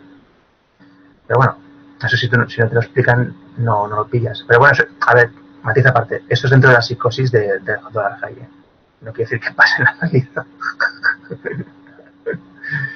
Y es cuando saca el cuchillo, le clava el cuchillo en la cara a Dollar High, digo a Graham, lo tira y empieza una escena que es brutal, que es el Dr. Lecter y Will Graham pegándose con el dragón rojo a ritmo de Amor Criminal, un temazo musical. Sí, no sé si lo conoces. La cantante de Siouxsie and the Banshees. Acércate más al micro. La cantante de Siouxsie and the Banshees. No me acuerdo ahora cómo se llama esta señora. La cantante del grupo Siouxsie and the Banshees compuso este tema especialmente para la serie. Sí, bueno, la cuestión es que aquí llegamos a Lecter, bueno, consiguen medio reducirle, porque Lecter le pega como un hacha en la pierna. Will Graham coge el cuchillo, y al mismo tiempo que el doctor Lecter le arranca la traca de un bocado, Will Graham lo abre en canal con el cuchillo. Y bueno, cae al suelo el dragón, la sangre que sale de él parece que está haciendo las alas. Deep, en su mente, muere libre porque ve cómo se quema lo que era el dragón y él se muere como un ser humano. Y aquí es cuando viene ya el final de la serie que le levanta tanta polémica, que es como cuando se levanta Will Graham y Lecter ahí en ese rollito Pelpum, ¿no? ¿Cómo lo llamarías? Como erótico, ¿para qué vamos a darle más vueltas? Y se tiran por un acantilado. Y Lecter le dice, ¿eso ves, Will? Esto es lo que yo quería para ti. No, bueno, fíjate. ¿Qué productora era? La CBS, creo. Si hubiera sido la HBO, posiblemente se hubieran dado ahí un morreo y todo. Entonces, esto ya es el final de la tercera temporada. Saltan por el acantilado, se producen los títulos de crédito y lo siguiente que ves es a Dana Scully vestida de gala en una mesa donde está su pierna, que se la van a cenar. Y ella está drogada hasta las cejas. Y eso ya empalmaría con lo que sería El silencio de los corderos y la aparición de... El último episodio se titula La ira del cordero. Claro. Y ya empalmaría con El silencio de los corderos y con Grace Stanley. El final que no pusieron, pero sí que está populando, es la escena final en la que están los dos, Will Graham y Aníbal Lecter, en el Palacio de la Memoria. No sé si la has visto. ¿Esa escena que, perdón, dónde has dicho que sale esa escena? No está editada en la serie, se puede encontrar. Pues no la he visto. No bueno, y ya que hemos terminado, ¿qué te parece el repaso que hemos hecho a la serie de Aníbal? Bien. Yo estaba dejando para el final lo que significa para mí el personaje de Lecter y lo que ha significado para mí esta serie, antigua fantasía que yo tenía. Pues, el personaje, yo cuando vi por primera vez El silencio de los corderos, me pilló en la misma época en la que, ya te lo conté, muchos ahora no lo sabrán, yo tuve en mi adolescencia una época en la que estuve obsesionado con el tema del diablo. ¿Lo recuerdas? Sí, como para olvidarlo. Yo en este momento, yo vi a Lecter, pues una especie de personificación clara, de caracterización clara del diablo, desde el primer momento. David, antes de que sigas, por favor, echa uno para el chat que creo que deberías responder a una serie de cosas. Sí, lo que dice quién es quién de respecto a lo que decían antes de Will Graham, ¿te refieres a eso? Que Más que un psicópata es alguien con hiperempatía y ese síndrome hace que empatice tanto con ellos que acaba volviéndose uno de ellos. También es verdad. Pero yo creo que en la serie, no, en la novela, perdón, en la novela lo de que descubre al final que él es uno de ellos, no es que descubra que es un psicópata, es que descubre que tiene alma de asesino en serie, que es otra cosa distinta. Eso es lo que yo interpreto, por lo menos. Y en la serie quizás sí es más lo que dices tú. Acaba empatizando con ellos y acaba metiéndose tanto en esa mente que acaba... Mira los últimos comentarios del chat. Sí, dice Baruch Díaz, así que tenías tu diablo propio que según te decía que volaría a la escuela. Sí, algo así, sí, algo así. No, y el último comentario de quién es quién. Sí. El final de la serie, de la tercera temporada, es muy what the fuck. Sí, bueno, es un... Bueno, por lo menos no te dejó indiferente, ¿no? Es lo bueno. Al final... es un final que a mí sí me deja un poco con ganas de más, pero también me deja, bueno, claro, quieres una cuarta temporada, pero ya no la va a ver, ya no la va a ver. Y no sé, es un final de esos de interprételo usted como le dé la gana, un final democrático, haga usted su propio final, que a veces funciona y a veces no, y creo que en este caso pues no queda mal. No, bueno, pero todos sabemos cómo acaba la historia, con Lecter en el manicomio. Ya, pero es que esta historia es muy diferente. Cambió todo tanto que vete a saber que igual aquí no acababa en el manicomio, igual aquí se ha suelto.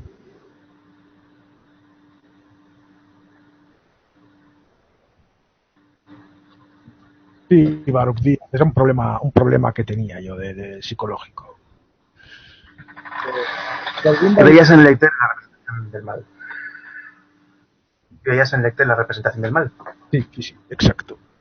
Luego más tarde esa obsesión se me calmó, pero siempre tuve ahí esa imagen de Lecter como el mal. Y claro, luego cuando llegó la película de La Vi, había una cosa que me decepcionaba, y era que parecía que pretendían justificar a Lecter y sacarlo más como heroico. Primero que daban importancia al tema de los groseros, o sea, Lecter se come a los groseros. En la primera película lo de la grosería es un detalle más de su personalidad, una curiosidad, no le gusta la grosería, que no lo interpreto como algo ético, sino simplemente es una manía personal, no le gusta la grosería como hay gente que no le gustan las cucarachas. Pero en la siguiente película lo convierten en el leitmotiv para matar, o sea, mata a los groseros. Eso lo convierte como más simpático al personaje para el espectador, porque solo va a matar a los que son cabrones de verdad o sea, me daba una visión como más reblandecida del personaje. Luego en la novela veía que eso se confirma en parte. Y a mí me gustaba imaginarme a Lecter como una representación del mal en estado puro, que no tiene ninguna cualidad redimible. Sí, es que vamos a ver, hay dos Aníbales. Espera un momento que acabe. Yo cuando salían más cuando salían más productos de Lecter, como la película esta, y luego la novela y tal, siempre quería ver, por ejemplo, me agarraba al hecho de que en El Dragón Rojo se dice que Lecter en su infancia torturaba animales, como muchos asesinos en serie hacen en su infancia. Pero en Hannibal Rising esto se vuelve a contar y aquí lo muestran teniendo piedad con los animales. Entonces, y se justifica diciendo que Lecter falsificó cosas de su vida y que nadie está seguro de cuál es su verdadera vida.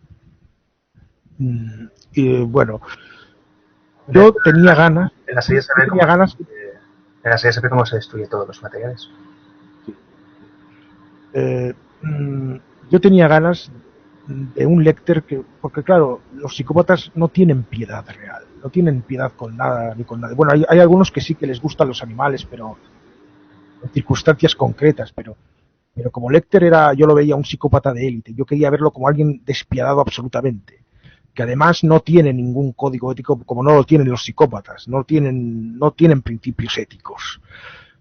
Pero en la serie yo quería verle, porque se dice que no mata nunca mujeres ni niños. O sea, yo me imaginaba cuando veía El silencio de los corderos que era un asesino despiadado que mataba a toda clase de gente, porque en El silencio de los corderos no se especifica a quién mata, no se dice nada de las víctimas de Lecter. Entonces, como es un asesino tan peculiar, yo me imaginaba que mataba a toda clase de gente, a tanto a hombres como mujeres, como niños, como lo que fuera. Yo pensaba, quisiera verle matar. Cuando veo que luego veo esta reinterpretación de que Lecter es una especie de justiciero que solo mata a los malos, yo tenía ganas de que me lo mostraran como matando inocentes. Y la serie Aníbal me ha concedido ese capricho. Aníbal nos presenta a la serie la versión más canallesca de Lecter. Es que realmente es totalmente maligno, incluso tiene un cierto código, pero ese código él mismo lo viola cuando le conviene. En ese sentido se parece más a un psicópata real. Y yo sospecho que esto tiene que ver en parte con los asesores que tuvo la serie, porque tuvo de asesor, por ejemplo, a John Douglas, que era un agente del FBI que fue uno de los padres de la técnica del perfilaje de asesinos en serie y que estuvo en el programa Big Up en los años 70, investigando y recogiendo una base de datos sobre asesinos en serie. Y bueno, pues este Lecter realmente es totalmente cínico, cruel, egoísta, se ve superior a sí mismo al resto de la humanidad y bueno, es el Lecter perfecto que yo quiero. Un narcisista. Sí. Además despiadado porque es capaz de coger a una chica y tenerla encerrada durante años, como tenía a la chica aquella que dispara al final al Dr. Chilton, que la había tenido secuestrada durante años. Es además un controlador, un maestro de la manipulación y es un corruptor. Cuando termina la serie ha corrompido prácticamente a todo el mundo que está a su alrededor, incluso Will Graham. Se ha convertido en alguien como él. Y de hecho está el tema del simbolismo satánico en Lecter. Es que en la serie se dice bastante, se hace referencia a Lecter como el diablo en algunos momentos. En algunos momentos se dice, y yo mirando datos sobre la serie me enteré de que realmente el actor Mads Mikkelsen se lo planteó así a la hora de interpretarlo. Estoy interpretando, hasta la idea de que estás interpretando a Lucifer, que ha bajado a la Tierra para experimentar la vida de los humanos. Es como eso. De hecho esto ya es una paranoia mía personal. Pero la cabecera de la serie, que muestra un montón de sangre que se junta hasta formar el rostro de podría entenderse como la encarnación, el espíritu que va a la carne. De hecho, hay un fragmento que se cita en la película de Dragón Rojo, que es nunca he visto la sangre a la luz de la luna, y en la serie se ve reflejada como el dragón está bañado en sangre bajo la luz de la luna. Es una escena o una imagen bastante potente. Bueno, y ya en la primera historia, Dragón Rojo, la pintura de William Blake, el dragón rojo, ese que quiere alimentarse de la energía a través del sufrimiento ajeno y que es una entidad cósmica tal como se lo imagina Dolarheim. Y de hecho en los mensajes que se mandaban Lecter y el dragón rojo en la novela, quiero recordar que usa el número 660. Sí, hace una referencia bíblica para comunicarse. Echa un ojo al chat, por favor. Cosas en el chat. A ver qué dice Baruch Díaz. Existe gente mala, por ser mala mata mala el placer que les genera. Yo creo que son armas de guerras, solo que ahora esas manías es para otras actividades. No entiendo muy bien lo que dice Baruch Díaz. Tú querías una especie de asesino tipo Carnage de Spider-Man. Un poco sí, pero con las características de Lecter. Abigail creo que se llamaba, sí. La Abigail era de Minnesota. Nunca he leído los libros de la... Nunca es... No entiendo muy bien Baruch Díaz, no sé, igual debe tener un smartphone de esto desde teclas muy pequeñas. Y nunca es leído libros de la Deep Web, cómo se manipula cualquiera. Creo que lo que está queriendo decir es que si nunca hemos leído libros de la Deep Web que los que se habla de manipular a cualquiera o algo así, no. Cuando lo lees dices, Dios, cómo la aplica la gente. Pues no, como no lo he leído no lo puedo decir. Es posible. Creo que Lecter aplica psicología práctica, no teórica, cosas para manipular. Sí, dice Jordi, esta maldita caja a la que llaman vida. Dice Luis Lee, en Drácula también había armadura roja de dragón, ¿no? Bueno, eso es en la versión de Coppola. En la novela no hay una directa relación entre Drácula y Vlad Tepes. Drácula en realidad es un personaje ficticio relativamente inspirado en algunos detalles de la vida de Vlad Tepes, pero no es Vlad Tepes directamente. Eso es como Coppola.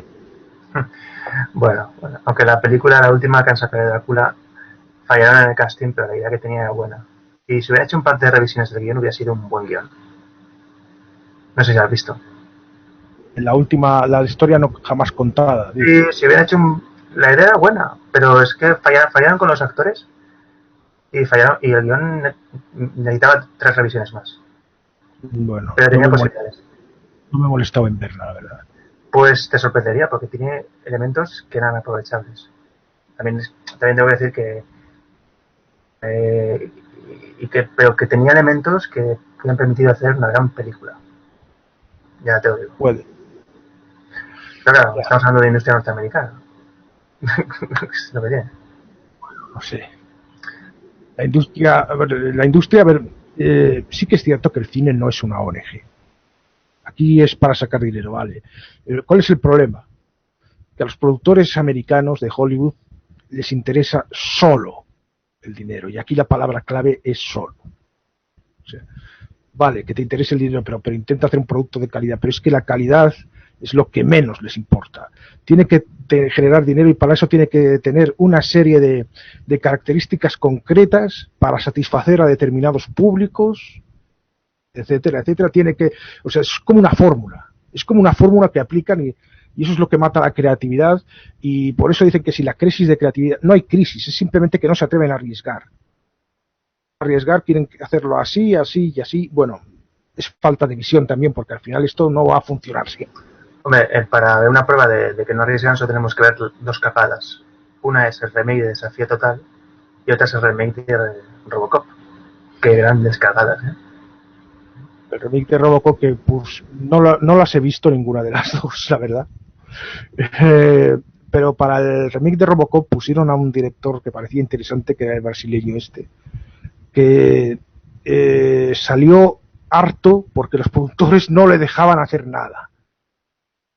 Y a veces parece que los directores los eligen solo para fardar. Hemos elegido al director para esta película, pero luego a la hora de la verdad el director ni pincha, ni corta, ni nada.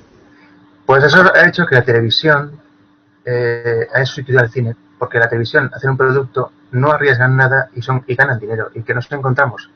Aníbal, Juego de Tronos, Twin Peaks. Joder, si hay hiperestrellas están haciendo series. O sea, El Prisionero, que es un remake de La Isla. O sea... Porque han visto que no, el cine está ya... No, es que vamos a ver. Daredevil, la primera temporada es muy buena. La segunda ya es más discutible, pero estamos viendo que los productos interesantes se están haciendo en televisión y el cine cada vez está más de capa caída. De hecho, Transformers, la última Transformers, qué cosa más horrible, Dios. Uf. Desde la segunda ya era ya todo ruido. No, si son efectos especiales sin argumento. sea, no.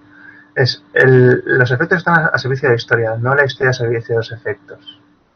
Exacto. Pero bueno. Tenemos que ir acabando. Nos queda poco. Un ejemplo de eso es Terminator 2. Gran éxito tanto de público como de crítico. Y se podía ver. Sí. Se puede ver hoy también. Pero Terminator 3 es horrible. Uf, yo quemaría la película. Qué cosa más. Tiene algún chiste divertido como la aparición otra vez del Dr. Silverman. Ese chiste mitográfico. Calla. Bueno, entramos a la etapa final. ¿Qué hay que decir de Aníbal Lecter?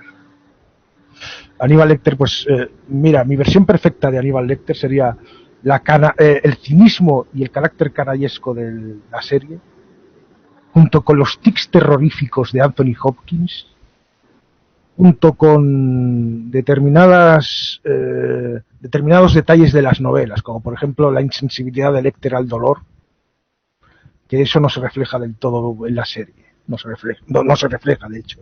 Parece que tiene dolor normal eso.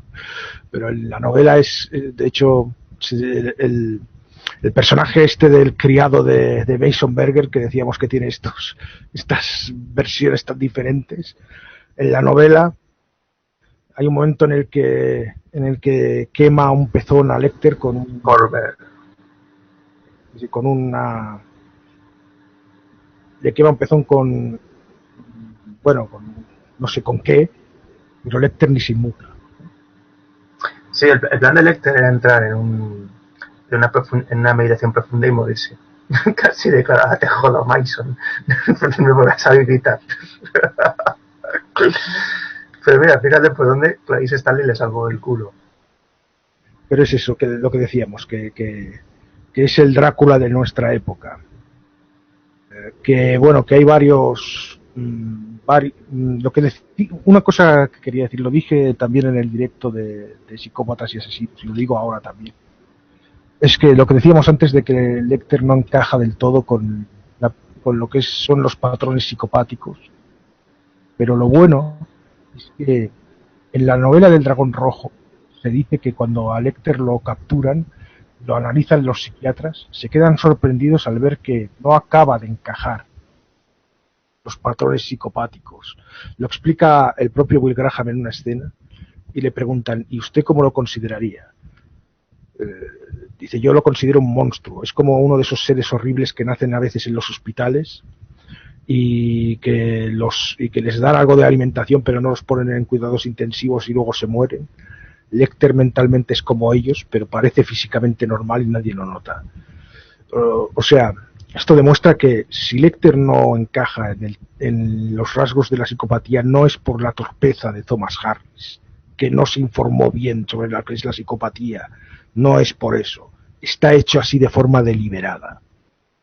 O sea, los psiquiatras reaccionan ante él. Dice que le ponen la etiqueta de psicópata porque no saben cómo llamarlo. Porque no saben lo que es. Por eso el Graham lo define como un monstruo.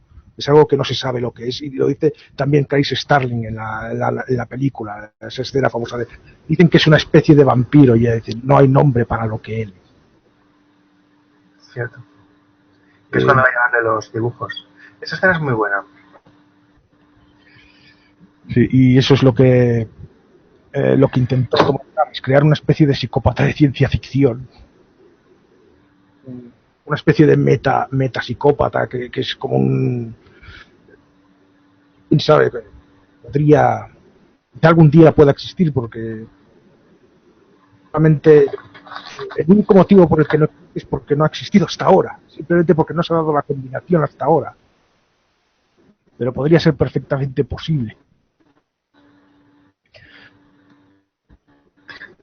O sea, que Thomas Harris sabía lo que me quedo con la descripción de Stephen King. Sí. La descripción Aníbal es el conde Drácula de la era de los ordenadores y los teléfonos. Y no se queda corto, ¿no? O sea, no, eso es como el elemento del caso Karate, que reunía una serie de elementos para ser un ser sexual, pero estaba otros elementos que era como dirigente de una secta. Es uno de esos raros casos en los que elementos opuestos coinciden en un mismo elemento. Pero, o sea, Pues muchas veces he dicho a algunos que Lecter de alguna forma también es la representación del dios Jano. Dos caras mirando cada una a lados opuestos. O sea, por un lado el médico refinado, culto, otro el monstruo horrible.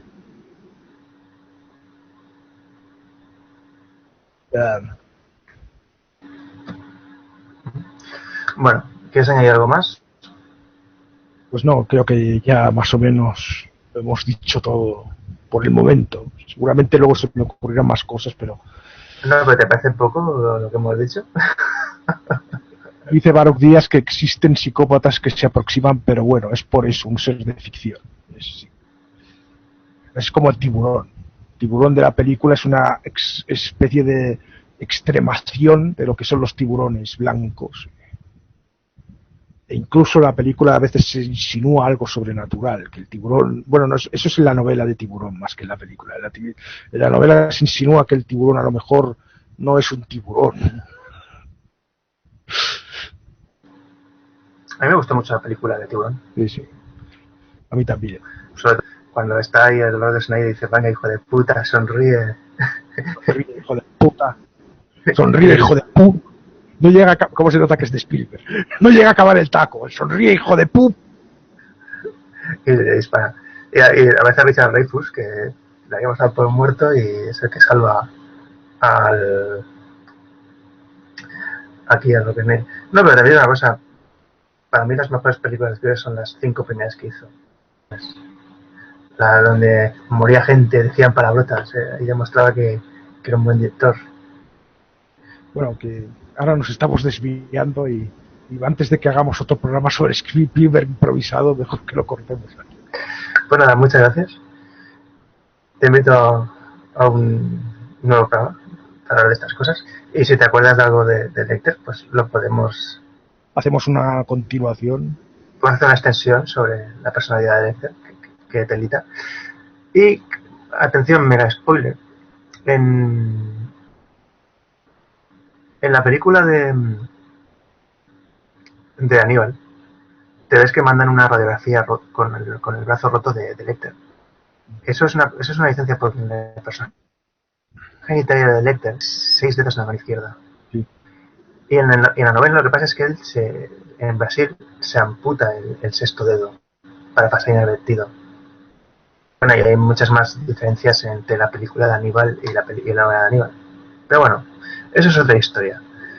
Así pues, espero que os haya gustado, que os haya aportado algo y nos vemos en el siguiente programa. Adiós y gracias. Adiós.